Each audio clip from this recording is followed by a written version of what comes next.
Donc on a 45 minutes pour parler de Generative AI et je démarre toujours avec une question. Qui n'a jamais entendu parler ou jamais joué avec ChatGPT? Non. Qui n'a jamais joué avec GPT. ChatGPT? Ah, peut-être que je ChatGPT. ChatGPT. Donc normalement, vous savez tous de quoi on va parler aujourd'hui. On va parler d'IA générative et on va voir ce qu'on va pouvoir faire. Ouais, c'est pas très rigolo. On va voir ce qu'on va pouvoir faire avec ça. Le but de la session. On t'entendrait de là-bas? C'est vrai? Non. Le but de la session, évidemment, ça ne va pas être de coder avec ChatGPT, etc. Ça va être vraiment d'essayer de comprendre comment ça marche, ce que ça fait, comment on peut l'utiliser, quelles opportunités on peut avoir. Donc, je vous ai dit, hein, j'ai de quoi faire 1h30, donc on va essayer de speeder, d'aller un petit peu vite là-dessus. Donc, vous n'hésitez pas, si ça va trop vite, vous levez la main et on revient sur des fondamentaux.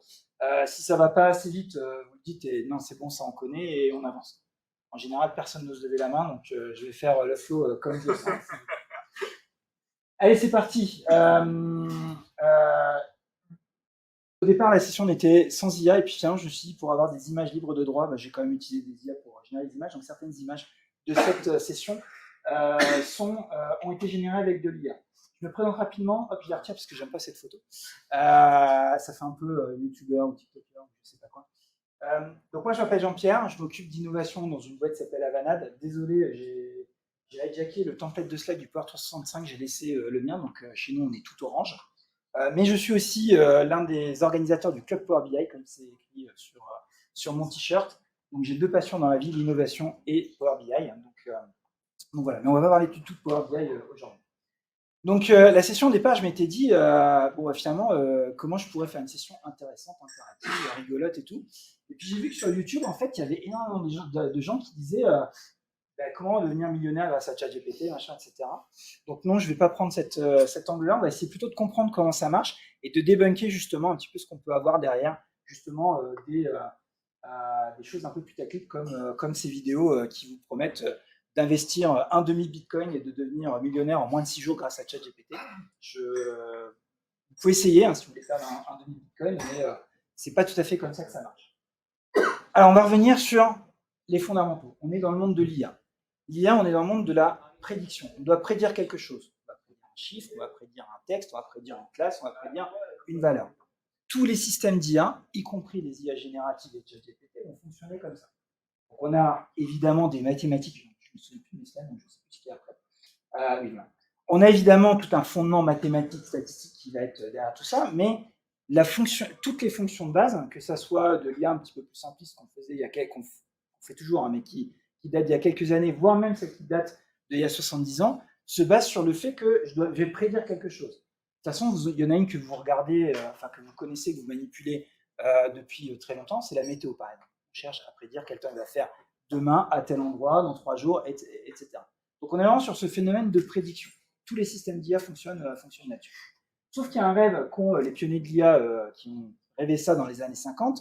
C'est cette fameuse, alors à l'époque on l'appelait l'IA symbolique, on parle aussi de General Artificial Intelligence ou Artificial General Intelligence. En gros, c'est le Graal, c'est d'avoir finalement l'IA qui aurait une conscience, qui serait capable de raisonner, de répondre à vos questions, etc. Donc ça, c'est le Graal, on pourrait se dire, quand j'utilise ChatGPT, je pense qu'on y est arrivé parce que je lui pose des questions, il me répond, je lui demande de changer de ton, il change de ton, je lui demande de me résoudre un problème, il me résout les problèmes. On y est presque. Alors, on va voir un peu comment ça marche derrière, on va voir justement quels sont les problèmes, pourquoi on n'y est pas encore, mais en tout cas, c'est le rêve qu'on a depuis qu'on imagine de dire, si je peux prédire les choses, je suis capable finalement de reconstruire ce que nous on fait, puisqu'on fait finalement de la proba indirectement avec notre cerveau tous les jours. Concrètement, aujourd'hui, l'IA qu'on a, elle est très orientée tâches. Donc, je parle de la météo, on a évidemment tout ce qui va être un peu finance, etc., faire des prévisions, des forecasts, etc. Donc ça, c'est plutôt bien géré, mais c'est une tâche à la fois. Ça prend un petit jeu de données, une série de données, et ça va nous prédire la prochaine valeur ou la série de prochaines valeurs. Donc aujourd'hui, les IA étaient plutôt comme ça. Mais en effet, on a eu un énorme changement qui est arrivé. J'ai zappé ça. Donc ça, c'est l'IA ensembliste, ce qu'on vise, Skynet, qui sait tout, qui fait tout, qui va nous éradiquer de la planète. Aujourd'hui, les IA ressemblent plus à Paul le Poulpe. Je lui demande juste de savoir si c'est 1 ou 0. Ça me dit si c'est 1 ou 0 avec un intervalle de confiance. Et ça va donner ça. Donc l'idée, c'est comment on passe de l'un à l'autre. Et est-ce qu'avec les IA génératives, avec ce fameux ChatGPT, on y arrive? C'est une petite blague, mais c'est une blague plutôt pour les data scientists, hein, sur justement les catégories de l'IA. Mais je vais venir un petit peu plus sérieusement avec ça. Donc, Artificial Intelligence, Machine Learning, et il y a quelques années, il y a le Deep Learning qui est arrivé. Alors, même si vous écoutez les grands spécialistes, et ça tombe bien parce que l'un des pionniers du Deep Learning, il est français, il s'appelle Yann Lequin, c'est le patron de l'IA de Facebook, hein, donc il est plutôt très très high level. Donc on a eu le deep learning qui est arrivé, non pas en 2017, hein, c'est sur le slide, c'est arrivé il y a quelques années, mais ça a pris son essor à partir de 2017. Et le deep learning, c'est de faire fonctionner comme fonctionne le cerveau.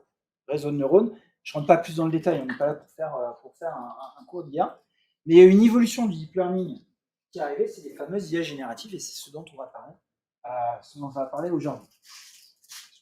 Un fait sur les IA génératives, c'est que quelle que soit la vie que vous ayez dessus, à dire ouais, c'est une IA, c'est des maths, c'est des probas, c'est qu'une machine, peu importe, il y a un succès phénoménal. Et pourquoi?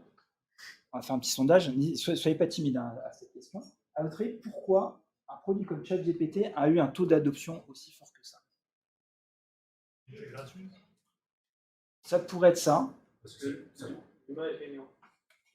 On s'en rapproche. Parce que ça touche tout le monde, il n'y a pas de métier qui est visé par ça. On peut s'en servir au quotidien. Ah, c'est pas mal ça aussi. Alors, il y a le côté fun évidemment. Non, mais c'est surtout, c'est que est-ce que vous êtes posé la question de comment ça marchait? Vous avez un truc, vous dites bonjour, vous envoyez, ça vous répond, puis vous discutez, puis vous discutez. Donc, il fait que vous pouvez l'utiliser sans même savoir ce que ça fait à la base. Donc, au départ, on se dit, ah, je pose une question intelligente, je vais savoir comment je vais préparer mon prochain meeting, etc. Puis on se met à dire des conneries avec ça. Ça switch et ça blague avec nous. Et puis juste après, on parle de choses plus sérieuses pour savoir comment on va réisoler les combles de la maison, etc.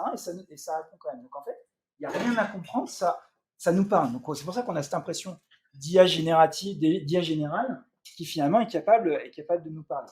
Mais en effet, le fait que ce soit gratuit, le fait que ça touche tout le monde, sont des facteurs d'adoption. Mais en effet, en tout cas, toutes les sources disent qu'il y a un vrai phénomène. Alors, des fois, on me fait la blague, on me dit oui, on parle de ça, on en reparlera dans un an, c'est comme le métaverse, on n'en parlera plus dans un an. Là, il y a un vrai phénomène.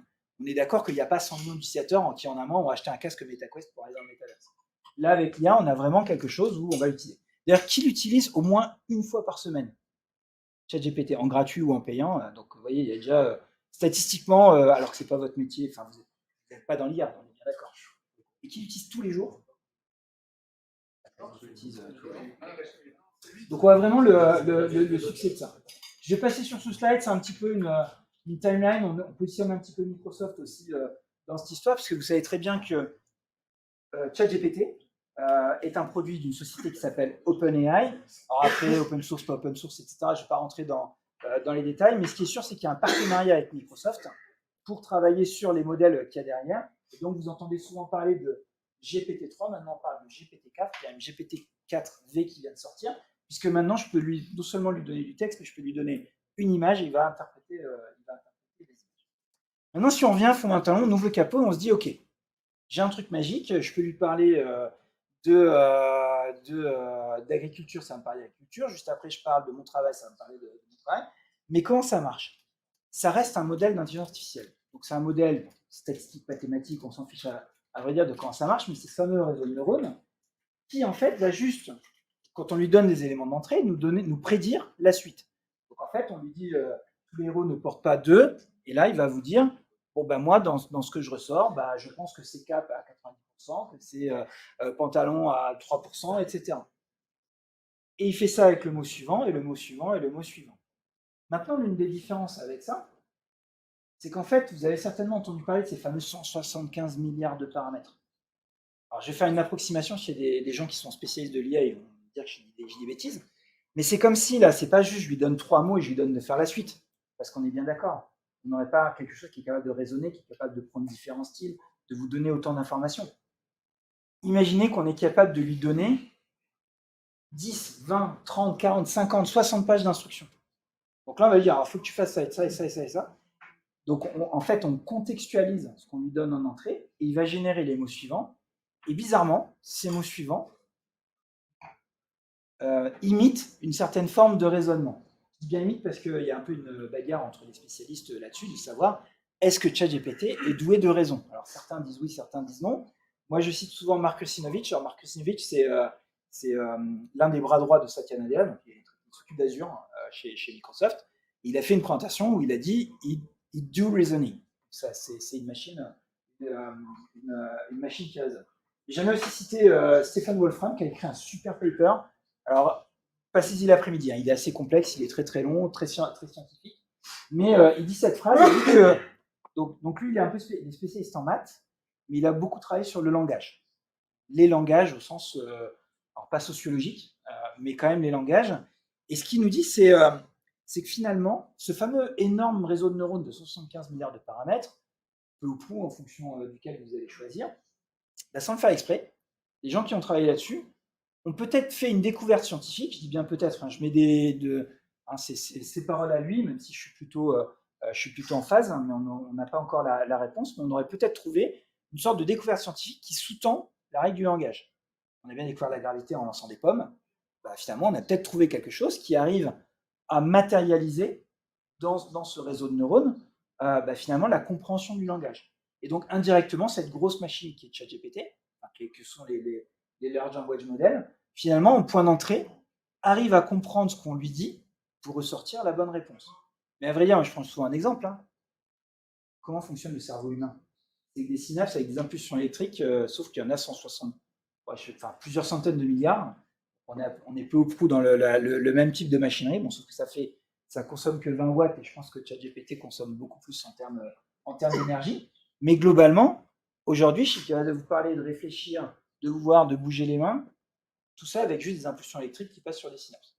Donc pourquoi pas, je reste dans l'hypothétique, hein, vous ferez vos conclusions, mais pourquoi pas de se dire qu'on a compris quelque chose qui est capable de faire le langage. Et ce qui est intéressant avec ça, et on va parler un petit peu opportunité, on va un peu basculer sur les opportunités, c'est que si j'ai une machine comme ça qui est capable de comprendre le langage et que je sais finalement la dompter ou faire ça, bah, je suis capable d'automatiser ou de faire des tâches que fait aujourd'hui exclusivement un cerveau humain ou une personne humaine.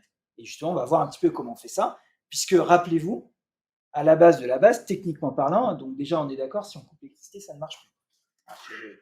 On ne lui donne pas juste un haricot magique et ça repart. Hein. C'est vraiment quelque chose qui est une machine, mais mine de rien, cette machine, elle prend en entrée des 0 et des 1, elle ressort des 0 et des 1, et c'est maintenant tout ce qu'on va mettre autour qui va faire que ça va se transformer en une application qui va permettre d'automatiser des tâches ou potentiellement je ne vais pas dire de remplacer des métiers. En anglais, on utilise le terme displacement, donc vraiment on change juste les choses. Je vous donne juste un exemple, parce qu'il y a eu plein de scientifiques qui se battaient là-dessus. On est d'accord, il y a eu la calculette qui est arrivée. Si vous reprenez ce qui était dit à l'époque, ah mon Dieu, plus personne ne saura calculer, etc. On est d'accord que si je vous demande tous quel est le 27e nombre premier dans un espace entier non rationnel, vous savez le dire. Non? Ah, bon, d'accord, je plaisante. Mais en tout cas, vous savez tous calculer de tête des additions, des soustractions, etc. Même si on est d'accord que c'est quand même plus simple avec une calculatrice. Donc on va être sur justement l'évolution là-dessus. Mais mine de rien, c'est pas magique. Ça paraît magique, mais c'est pas magique. Encore une fois, parce qu'à la base, on a quand même quelque chose qui prédit les choses qui arrivent. Donc, comme tout système, et vous avez certainement entendu ce problème qu'on a avec l'IA, c'est la notion de biais.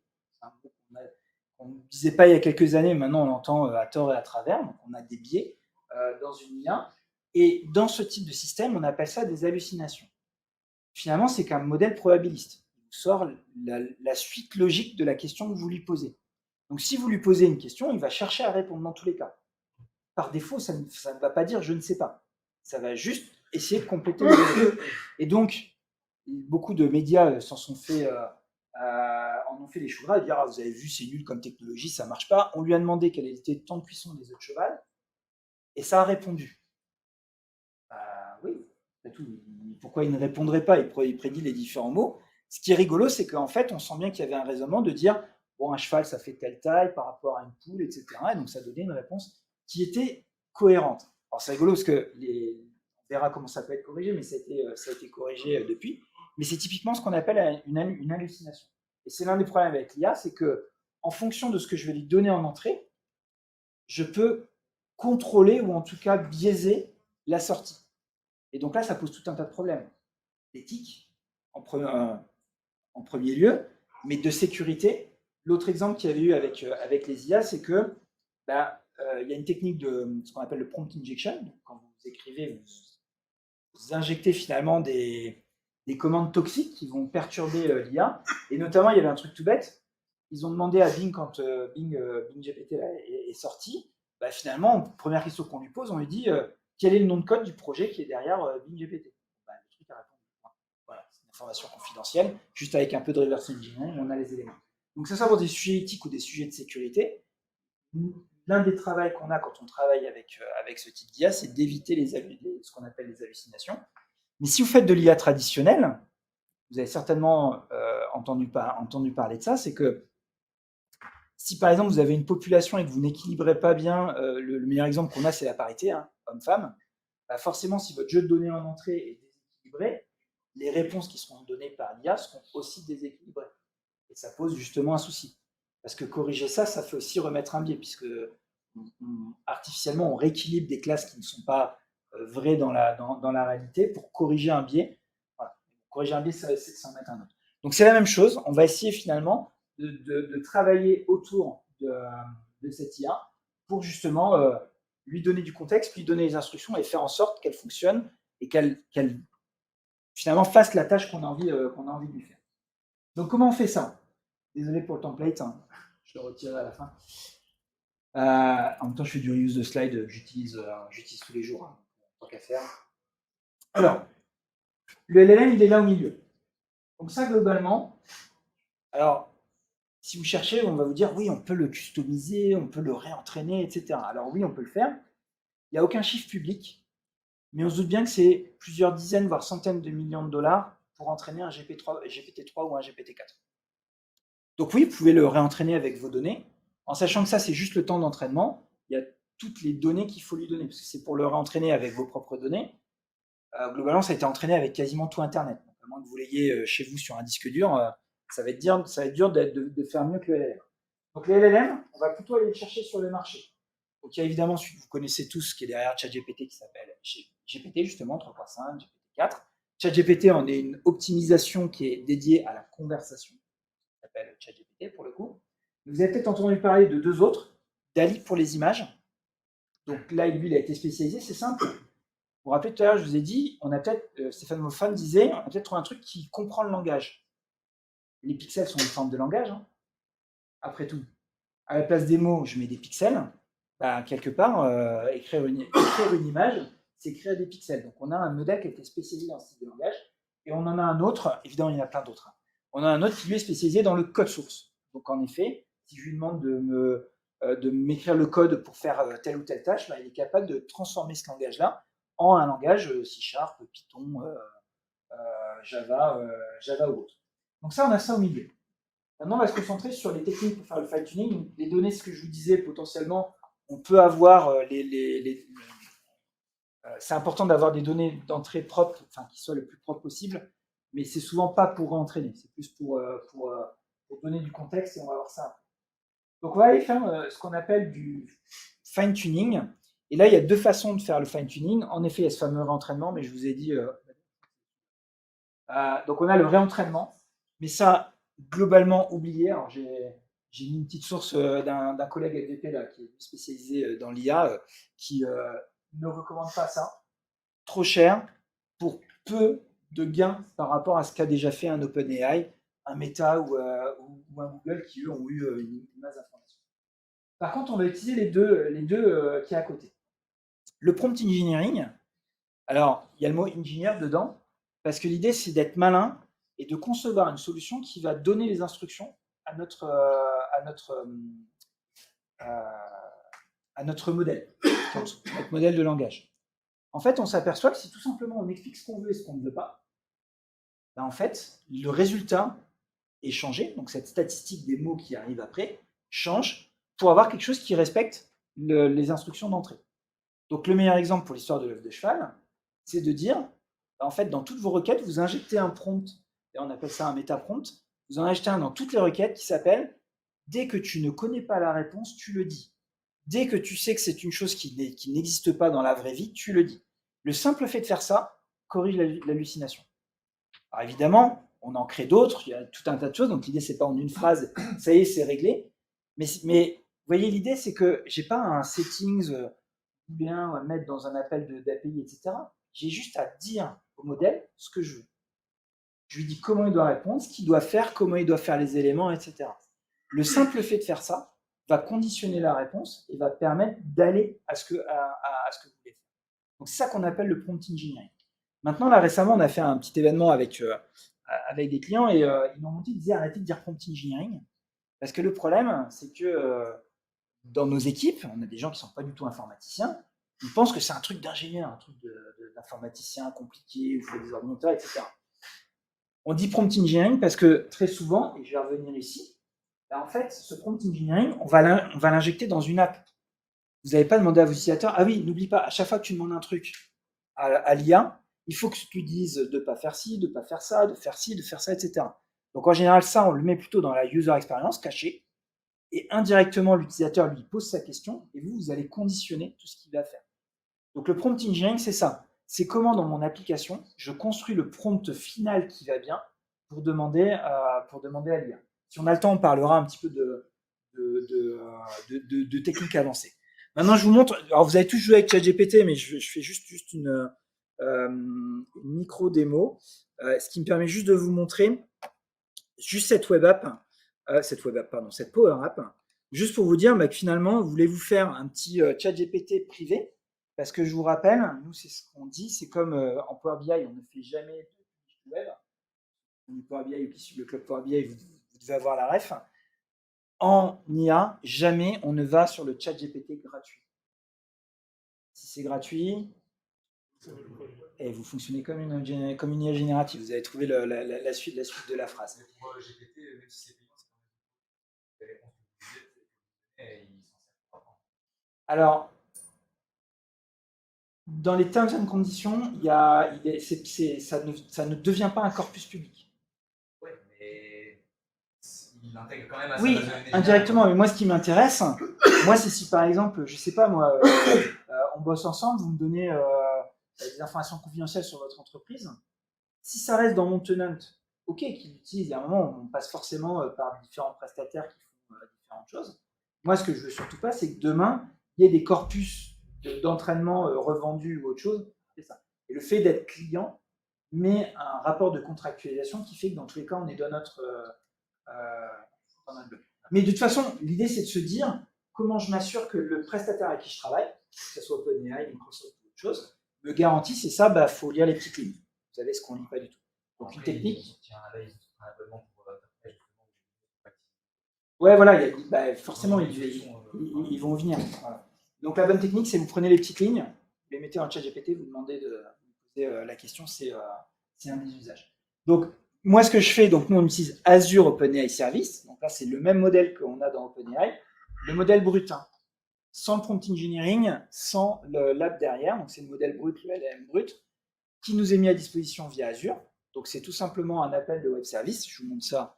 On est quand même Power 365, donc je vais quand même montrer rapidement ça. Donc tout simplement, pour appeler une API, ça se passe avec du Power Automate. Donc quand j'appuie sur mon bouton, ça appelle juste l'API en lui disant, allez,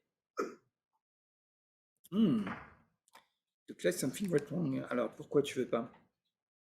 Pour les 2 chevaux, ça n'a pas été corrigé. Pour les Pour les 2 chevaux, ça n'a pas été corrigé.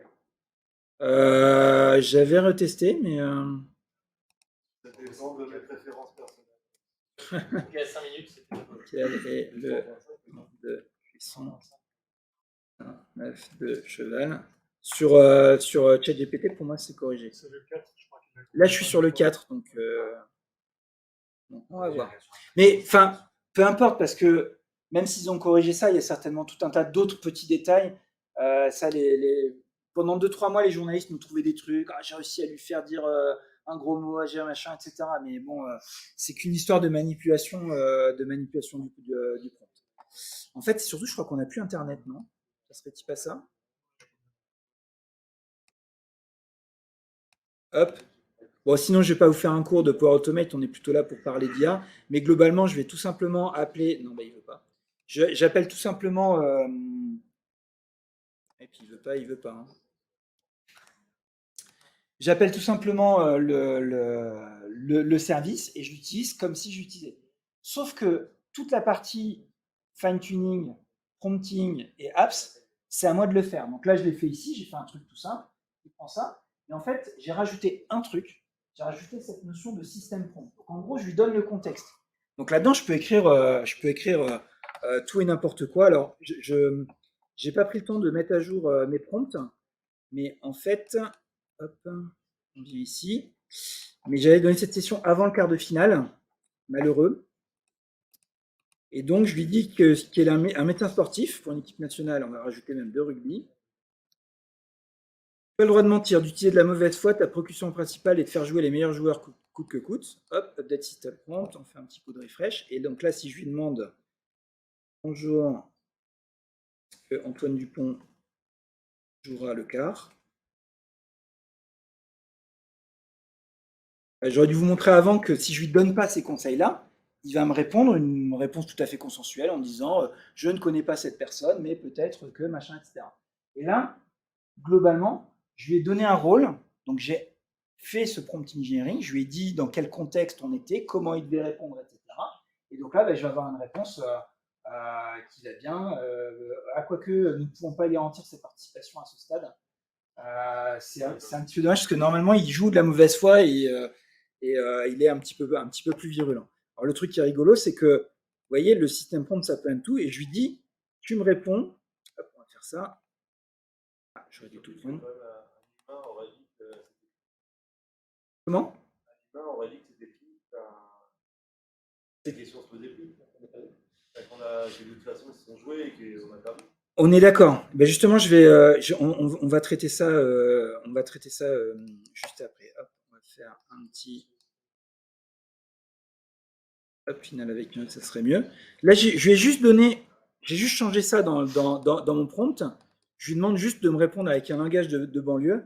Et vous allez voir, c'est assez drôle parce qu'en fait, la réponse, et quand on pense, hein, c'est juste quelque chose qui rajoute les mots qui vont bien. Et en fait, on a ce côté un petit peu magique. Alors, pour le coup, il y a toujours des biais. Comment il a associé Wesh Frérot avec langage de banlieue? Donc on peut considérer que c'est un biais aussi, mais c'est des choses parce qu'il les a complètes. Maintenant, comment on peut faire en effet pour se dire, bah, mais là, en effet, il aurait dû répondre que le quart de finale était terminé, etc. Il n'a pas cette notion d'actualité.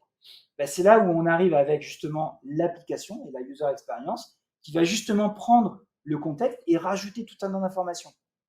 En fait, ici, vous avez la notion de token limit. Je ne rentre pas dans le détail, mais globalement, aujourd'hui, on a quand même quelque chose qui est bridé, c'est que je ne peux pas lui parler pendant 3 heures, m'arrêter et dire maintenant, vas-y, réponds-moi. Par défaut, en entrée, il prend en fonction, là, celui-là, il doit monter à 4000 tokens, on arrive à 36 000 tokens, 64 000 tokens. Donc, globalement, ça correspond quand même à plusieurs pages de texte. Donc, l'idée, c'est de se dire, si je suis capable de lui envoyer plusieurs pages de texte, alors j'allais dire pour le même prix, non, le prix, c'est au token. Ben, en fait, cette phrase-là, indirectement, mon application, elle lui a envoyé le prompt, enfin ce qu'on appelle le méta-prompt, et la question. Mais dans mon méta-prompt, j'aurais très bien pu rajouter « Nous sommes le temps, voici les actualités du jour, il fait beau, nous sommes à Lille, etc. etc. » Et donc finalement, c'est ça qui donne l'illusion d'avoir quelque chose qui est contextualisé, qui connaît l'actualité, qui est capable de vous répondre. C'est parce que finalement, il y a des ingénieurs qui ont fait des applications qui injectent des choses dans le prompt. Donc là, il y a une opportunité. Là, maintenant, j'ai sur une opportunité business, mais une opportunité quand on. D'ailleurs, je n'ai pas posé la question si vous étiez plutôt utilisateur ou plutôt développeur, enfin, ou en tout cas informaticien. Mais en tout cas, là, il y a une opportunité, c'est qu'on a des nouveaux métiers qui arrivent. C'est comment finalement je conçois une application en prenant ça en compte. Parce que vous êtes limité sur votre contexte, mais il faut trouver donc les choses qui font les parades aux hallucinations, qui donnent les informations de l'actualité pour que justement la réponse aille bien. Donc il nous faut tout ça. Et si vous dites, ouais, mais c'est compliqué, il y a trop de travail. Bing y arrive, ChatGPT y arrive. Après, on est d'accord, hein, c'est quand même des boîtes un petit peu plus grosses. Mais eux, ils arrivent à faire quelque chose qui va tout contextualiser. Donc j'imagine que Bing travaille à l'actualité et met les éléments. D'ailleurs, vous voyez, quand vous utilisez Bing GPT, en fait, ce qu'il fait, c'est qu'il fait des recherches sur Internet, il récupère, il réinjecte ça dans le prompt pour lui donner le contexte. Ensuite, il pose la question à LLM, il récupère le résultat, il vérifie que tout est propre et qu'il n'y a pas de bêtises, et ensuite, il renvoie ça à l'utilisateur. Alors, on a quand même un problème avec tout ça. Hop, et je suis en train d'exploser le temps. On a quand même un problème avec tout ça. C'est que dans tous les cas, comme je vous disais, on a un nombre de tokens qui est quand même limité. Il faut essayer de condenser au maximum ce fameux prompt. C'est pour ça qu'on a une technique de personnalisation qui s'appelle les embeddings. Alors, si vous n'êtes pas développeur ou informaticien ou data scientist, normalement, vous n'aurez jamais à vous à en faire, mais juste que vous sachiez comment ça marche. Parce que je vais prendre l'exemple après dans Office 365, dans Microsoft 365 par exemple. Donc les embeddings, en fait, c'est un moyen de se dire, je vais sauvegarder et compresser un petit peu une bribe d'information pour finalement la retrouver plus facilement pour la réinjecter dans mon contexte. Je vous donnais l'exemple, j'ai 32 000 tokens. Maintenant, je vais lui demander, le document que j'ai de base, c'est un roman de 300 pages. Et je veux qu'il me trouve le lien entre les personnages, les incohérences, etc. Ça, je ne peux pas lui donner. Je suis obligé de lui donner par petits bouts, ce qu'on appelle le chunking. Et le problème, c'est qu'à chaque appel, il perd l'historique. D'ailleurs, c'est pour ça que souvent, le premier truc qu'on apprend quand on implémente ça, c'est que dans le contexte, le premier truc, c'est qu'on met les trois dernières questions ou 5 dernières questions pour qu'il se rappelle de ce qu'il y avait eu. Et dans tous les cas, on arrivera à une limite. Donc, on a cette technique-là qui permet finalement de capter une partie du contenu et de le réduire à une portion plus fine. Comment ça marche? Hop, je ne sais plus où il est, c'est là. Voilà. Un peu de maths et un petit peu de choses un petit peu plus complexes. Globalement, c'est l'histoire de réseaux de neurones, ou en tout cas de vecteurs d'entrée. Je vous ai dit, en fait, il ne prend pas du texte en entrée. Ça reste que des mathématiques. Il prend une série de chiffres. Et à l'intérieur, lui, il a été entraîné avec 175 milliards de petits. Imaginez une console, un pupitre, vous avez 175 milliards de boutons à régler. Voilà, c'est toutes les combinaisons que vous pouvez avoir. Et bien, l'idée, c'est de se dire, on demande à ce LLM, donc on est bien d'accord, si vous le demandez à celui de Google ou celui de Microsoft, d'OpenAI, vous n'aurez pas la même réponse. On lui donne un élément de texte, et lui va nous dire à peu près dans cet espace vectoriel, donc là en l'occurrence on est en dimension 1024, donc vous avez 1024 dimensions, 2 dimensions ça va, 3 dimensions ça va, 4 on commence à être compliqué, là il y en a 1024, c'est pour ça que c'est pas du tout comme ça. Mais en fait il va dire, le bout de texte là que tu m'as donné, je le mettrai par là. Ce qui fait que quand vous recherchez du contexte, vous allez chercher juste les éléments contextuels dans cet espace vectoriel qui vont bien. Je sens que là je suis trop technique et qu'on devrait me retourner sur Antoine Dupont et en tout cas, retenez, on a des techniques quand on doit faire le prompt engineering, parce qu'on a cette limitation, d'aller stocker de l'information ou transformer de l'information pour que justement le large language model, il le comprenne. Parce qu'en fait, on ne sait pas comment il comprend les choses. On sait pas. Vous avez vu, j'ai marqué parle comme quelqu'un de banlieue. Bon, bah, quelque part dans ce modèle de 175 milliards de paramètres, il y a un 1 et un 0 et un 0,6 et un 3,12 qui a été mis. On ne sait pas pourquoi c'est comme ça, mais le fait est que ça fonctionne. Et d'ailleurs, le truc qui est assez rigolo, et comme quoi finalement, nous, êtres humains, on parle peut-être des langues différentes, mais au final, on dit tous la même chose, on a tous les mêmes éléments, c'est que finalement, vous pouvez mélanger de l'anglais et du français dans vos questions et dans les réponses, le truc, il y voit que du feu. Pourquoi? Parce que justement, lui, il réfléchit avec ces données-là. Hop, je vais revenir un petit peu ici. Oui, donc ils ne sont pas dans leur slide. Donc c'est ce qu'on appelle le prompt engineering. Maintenant, très pragmatiquement, demain, là, si vous voulez faire, mais normalement, si vous êtes déjà utilisateur de ce type d'outil, vous avez certainement été voir l'une de ce qu'on appelle les cheat sheets là. Donc vous savez, c'est quelqu'un qui a fait un TikTok, un blog ou autre chose, où il a dit wow, c'est un petit peu comme pour gagner de l'argent. Ouais, si tu veux avoir une liste, et ben à la fin, il faut que tu lui dises rends-moi une liste. Voilà. Globalement, au final, il suffit juste à chaque fois de lui expliquer comment. Mais c'est vrai que des fois, on a des petites méthodes qui nous font penser à tout ce qu'on pourrait mettre quand on veut une réponse précise, claire et qu'on veut éviter des hallucinations. Bah, finalement, qu'est-ce qu'on va mettre dans notre question? Comment on va formuler notre question? Et c'est assez marrant parce que quand on était au début des moteurs de recherche, Google est apparu, on est passé de l'ère Yahoo à l'ère Google, il y avait des astuces pour bien rechercher.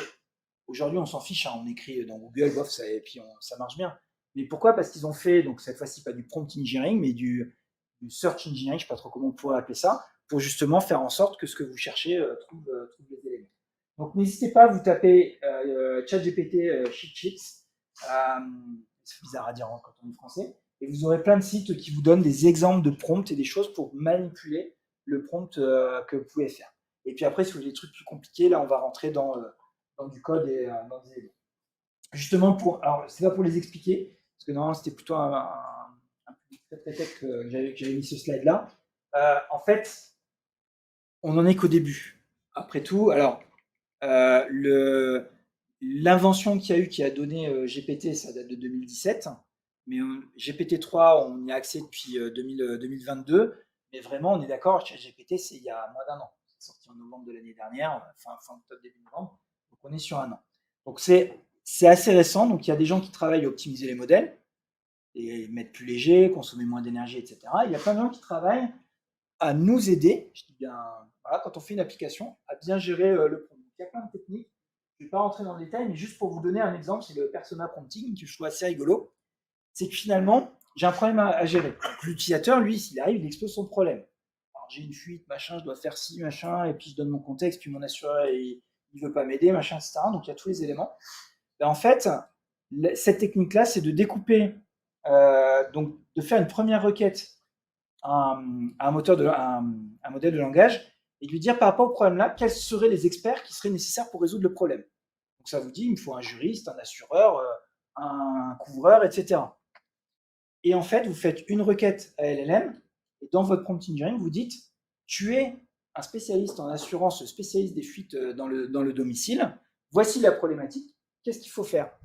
Et ensuite, il compile, il prend toutes les réponses et il demande une dernière fois au LLM de dire voilà toutes les réponses de tous les personas, fais-moi la synthèse de tout ça et réponds à l'utilisateur. Donc on est d'accord pour une question, potentiellement vous allez faire 5, 6, 7, 8 appels à des LLM. Après, je ne sais pas quelle est votre vision sur la frugalité et la consommation énergétique de ce type de technologie, mais bien évidemment, c'est pour ça que je vous dis, il y a plein de gens qui travaillent à fabriquer des frameworks, des SDK, ce que vous voulez, pour essayer d'optimiser ça, pour faire en sorte qu'on sache dompter ou causer à ce type, à ce type de machine. Donc là, vous prenez les mots-clés, vous aurez différents éléments. Là, par exemple, on a les techniques pour justement le fameux bouquin qui est trop grand, le document qui est trop grand et qui ne passe pas. On le découpe, on fait 50 appels, on lui demande de faire une synthèse, on passe le suivant, on fait de l'overlap. Donc il y a un vrai, et c'est pour ça que j'avais tiqué quand on m'a dit que prompt engineering, ça faisait peur aux gens. Il y a un vrai sujet engineering à penser son application pour faire les découpages. Et que vous la fassiez avec Power Apps, que vous la fassiez avec une grosse application bien lourde, ou avec d'autres. Évidemment, si vous faites le choix d'utiliser des choses toutes prêtes, donc ChatGPT, bien évidemment, Copilot, qui va arriver, là forcément, il vous fait le boulot, le boulot pour vous. Ça, on l'a vu. Là, c'était juste des exemples d'intégration pour vous montrer qu'en fait, une vraie application, c'est pas juste j'appelle ChatGPT et je lui demande la réponse. Il y a un vrai travail quand on crée des applications autour de ça. Un truc avec les plugins, très bien aussi, l'écosystème de plugins. Microsoft en a sorti un qui s'appelle Copilot Stack, qui est vraiment très bien, mais je ne rentrerai pas dedans. Oui, Joël. J'avais une question sur Copilot. Ça reste au sein de l'entreprise, là, les données, ou ça devient public aussi? J'ai pas regardé les petites lignes, mais c'est dans notre tenant. C'est comme Microsoft 365. Si tu poses un document dans SharePoint, il est dans notre tenant SharePoint. Alors après, est-ce que Microsoft va le voir? Bon, je ne pense pas que le Canadien, quand ils sont venus le soir, il se dit je vais prendre un client au hasard, je vais regarder ces documents. Là, il faut regarder les conditions, mais si aujourd'hui tu fais confiance à Microsoft pour lui donner tes documents PPTX, Word, etc., l'idée c'est que Copilot soit cloisonné à ça. Voilà. De toute façon, Copilot en lui-même, rappelez-vous, c'est l'apps en fait. Hein. Le LLM qui est derrière, lui, de toute façon, il a zéro état, zéro empathie, zéro historique. Il ne sait pas, il sait même pas qu'il est un LLM. On va venir un petit peu avec les outils. Il me reste un tout petit peu de temps, à moins que si vous ayez des questions. Je voulais juste vous montrer. Alors, depuis cette semaine, j'ai le droit de le montrer. Où est-il? Il est là. C'est Copilot. Donc là, il s'essuie de Teams. Hein, donc vous avez finalement un chat GPT qui est directement dans votre Teams et vous lui parlez comme vous parlerez à ChatGPT. Donc moi, je vais annuler mon abonnement ChatGPT Premium pour rester à celui-là. Mais le truc qui est intéressant, et je vous disais cette histoire justement de comment on peut référencer, c'est qu'ici, aide-moi à préparer le speech. intro pour la conférence. Les slides sont. Et là, la magie de l'intégration. Hop, il va faire tout le boulot d'aller chercher le document, de le chunker, de vérifier, de mettre ça, de faire les appels, etc., d'aller récupérer les éléments, etc. J'ai testé tout à l'heure, ça a marché, on va voir ce que ça va donner. Désolé, c'est peut-être un peu petit, je vais zoomer. Ah non! Ah non, non, non. Ouais, je vais vous mettre ce que j'ai demandé. Bon, après, on a dit 2-3 conneries, hein. On a fait 2-3 bêtises tout à l'heure. Vous voyez, on a fait des trucs rigolos, genre comment introduire subtilement une publicité pour Avanade. Bon, en fait, j'ai juste pas changé le template, c'était plus simple. Voilà, mais là, je l'ai fait ici. Je vais juste vous zoomer. Voilà. Et il y a un slide qui est caché dans la presse. Vous pouvez commencer par une citation. Donc, en effet, là, la citation dont il me parle, elle est bien dans le deck, mais elle est en cachet. Je l'avais retiré. Voilà. C'est assez rigolo. Il a été lire le document et il me propose la façon. C'est marqué preview, donc c'est peut-être pour ça qu'il faut que je m'enlogue ou qu'il n'y a pas suffisamment d'internet. De toute façon, on a vu le souci. Donc c'était juste pour vous montrer que tout le travail, là, le fait de faire un slash et de pouvoir mettre un document, là, en fait, il y a tous les gens qui ont développé l'application. Donc on est d'accord, il y a le modèle qui est GPT-4 ou GPT-3.5, je ne sais pas lequel ils utilisent. Ça se trouve, ils en utilisent un petit hybride qui s'appelle GPT-4-Office 365, pour le coup. Mais en fait, il y a tout le travail de finalement se dire, alors qu'est-ce qu'il veut? Je vais lui donner un document, comment je vais le découper, comment je le mets dans le contexte, comment je m'assure que, je crois tout à l'heure, je lui ai posé une question, il m'a dit qu'il ne pouvait pas faire ça, que c'était pas... j'espère que c'est juste politiquement correct, hein, pour le coup. Non, ouais, il m'a dit qu'il pouvait pas, Non, bah j'ai plus la blague. Je l'avais peut-être fait avec un autre outil. Mais tout ça pour vous montrer que l'intégration va être vraiment un des éléments clés autour de ces technologies. Donc l'opportunité, elle est là. C'est que finalement, ne le voyez pas comme un produit magique. Ok, j'ai mis un LLM, ça y est, c'est bon, j'ai l'IA dans mon applicatif. Il y a un énorme travail d'ingénierie, préparer le travail, parce que le LLM, rappelez-vous, lui, il va juste mettre c'est déjà fini, il va juste mettre les mots suivants. Donc c'est diablement efficace sans rien faire. Maintenant, si vous faites demain, là, par exemple, nous on a fait pour une démo, parce que c'était bien, on a pris justement les contrats d'assurance, les petites clauses. Donc on a tout scanné, donc on a pris un PDF, on l'a chunké, on l'a mis sous forme d'embedded. Vous voyez, c'est vrai que je dis chunké depuis tout à l'heure, c'est découpé, hein, les aimants. On l'a mis sous forme d'embeddings et on peut poser des questions. C'est pour ça d'ailleurs, quand j'ai ouvert l'application, il y avait marqué You are a useful insurance assistant. Parce que l'idée de la démo, c'était de dire, bah, plutôt que d'appeler mon agent d'assurance, je vais carrément lui demander, il connaît les documents, il connaît les éléments, donc je vais chercher dedans. Mais vous voyez, pour faire ça, on est obligé de faire ça parce que, en fait, ce qui se passe, c'est que si je lui parle d'Antoine Dupont, j'ai beau lui avoir dit que c'est un agent d'assurance, il va me répondre quand même. Il va tout le temps répondre. Donc c'est à vous de cadrer l'usage que vous allez faire dedans. Je vais juste sur un truc, hop, puis après potentiellement on pourra parler de ça. Donc, pourquoi c'est important de faire ça? Justement pour le côté éthique et sécurité. On en a parlé un tout petit peu au début. Hop, voilà. Je vais juste rester sur celui-là pour terminer, après on prendra des questions. En fait, donc ça c'était à la build, hein, c'est Microsoft qui nous dit ça. L'idée c'est que le modèle il est là, vous ne touchez pas. Par contre, c'est à vous de mettre toutes les couches qui vont protéger vos utilisateurs et garantir qu'il n'y a pas de débordement, que ce que vous avez, il est éthique. Vous avez tous entendu cette histoire ça date d'il y a quelques années, mais le bot de Microsoft, donc à l'époque, il faisait des essais, j'imagine, avec ce type d'IA, qui est devenu raciste, homophobe, nazi, etc., en moins d'une dizaine d'heures sur Twitter. Voilà, simplement parce que, alors, il y a une histoire derrière, hein, c'est qu'il y a une équipe de hackers qui, ça se trouve, faisait partie de l'expérience, dont le but a été de déstabiliser, donc l'a alimenté de propos racistes, homophobes, négationnistes, etc. Et donc le truc est devenu comme on l'a fait. Donc c'est extrêmement important de mettre toutes les couches qui vont empêcher, parce que lui, par défaut, il n'a pas de sentiment, il ne sait pas. Lui, il donne juste l'élément le plus probable derrière. Et il a été entraîné avec notre vision du monde. Donc pensez bien, l'idée c'est de construire les différentes couches. Vous avez des outils tout prêts comme Azure AI Content Safety. Donc c'est assez marrant parce qu'en fait, des fois, quand vous avez une réponse bizarre de Bing ou d'ailleurs, Bing, il le dit bien. L'autre coup, là, j'ai voulu générer une image sur Dali. il m'a dit désolé, ça ne répond pas aux politiques de machin. J'avais juste nommé une personne et voilà, c'est interdit par les règles d'éthique. Ce truc-là, il se met en route, il dit hop, hop, hop, hop, hop, là, ce que tu as en entrée n'est pas bon. Ce qui est en sortie n'est pas bon et ça coupe l'usage. Mais vous pouvez le désactiver et implémenter le vôtre qui correspond à vos règles d'éthique, à vos limites, à ce que vous voulez mettre dans vos applications. Voilà. Hop. Et après, on passe à quelques questions un peu en off. Donc, qu'est-ce qu'il faut retenir?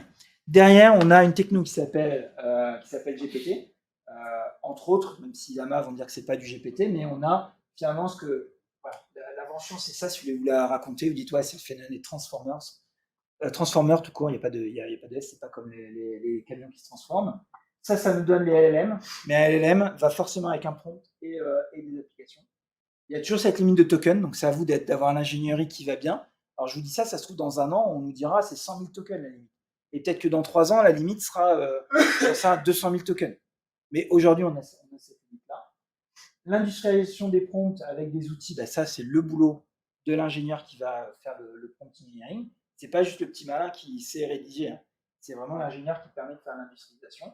Et surtout, très important, parce que je veux surtout pas que vous repartiez sans ça, pensez toujours au responsible AI de façon éthique, sécuritaire, responsable. Si c'est vous qui avez fait l'application, parce que je vais vous donner une anecdote. Une fois, on nous a dit sur une application d'IA qui générait des réponses à appel d'offres, ouais, mais ça, on n'a pas le droit, donc c'est dans des marchés publics, donc il y a quelques règles à respecter dans les marchés publics.